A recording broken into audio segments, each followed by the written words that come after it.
ঐতিহ্য হারাচ্ছে রাজশাহীর খেজুর গুড়।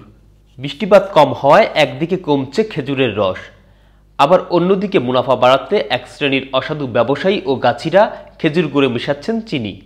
শুধু তাই নয়, দাম ভালো পেতে গাছিরা না বুঝেই গুড়ের রং ফর্সা করতে ব্যবহার করছেন মানবদেহের জন্য ভয়ঙ্কর বিষ হাইড্রোজ। বাজারে প্রতি কেজি চিনি বর্তমানে 50 টাকায়, আর খেজুর গুড় বিক্রি হচ্ছে 70 থেকে 75 টাকায়। 1 কেজি চিনি খেজুর গুড়ে মেশালে কেজি প্রতি লাভ হচ্ছে 20 থেকে 25 টাকা।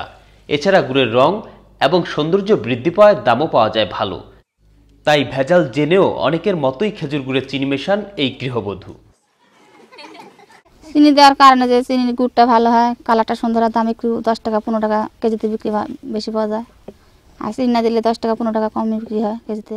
অসাধু কিছু গাছিদের এই অপকর্মে ভোক্তারা প্রতারিত হলেও তাতে মানবদেহের জন্য কোনো ক্ষতির কারণ নেই বলে জানিয়েছেন বিশেষজ্ঞরা।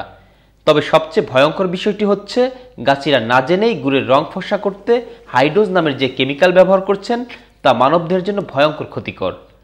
হাইড্রোজের কোনো ক্ষতিকর দিক না জেনেই শুধু ক্রেতাদের আগ্রহ আর চড়া দামে বিক্রির আশায় গুড়ে এই বিষ মেশান গাছিরা। এটা হাইড্রোজ, এটা দিলে একটু রং ভালো হয়, বাজারে যে বিক্রি করার সুবিধা হয়। বাজারে কালো গন্ধ দিতেছে না, হাইড্রোজ না দিলে একটু কালো হয়। আমরা তো তেমন টেস্ট করে খাওয়া দেখিনি, এখন ক্ষতি হয় না কি এটি আমরা তেমন বলতে পারবো না। বিশেষজ্ঞরা বলছেন, ভোক্তাদের অসচেতনতার জন্যই গাছিরা বাধ্য হচ্ছেন খেজুর গুড়ে এই বিষ মেশাতে।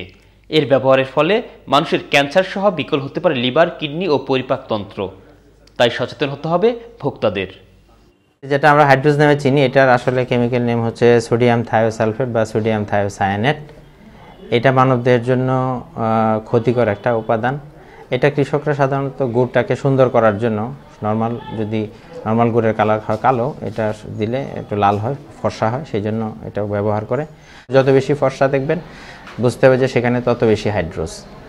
তো এটা আসলে শরীরের জন্য ক্ষতিকর, বিশেষ করে এতে ক্যান্সার হতে পারে, কিডনির সমস্যা হতে পারে এবং গ্যাস্ট্রোইন্টেস্টাইনাল সমস্যা হতে পারে, পরিপাকতন্ত্রের সমস্যা হতে পারে, গ্যাস্ট্রিকের সমস্যা হতে পারে।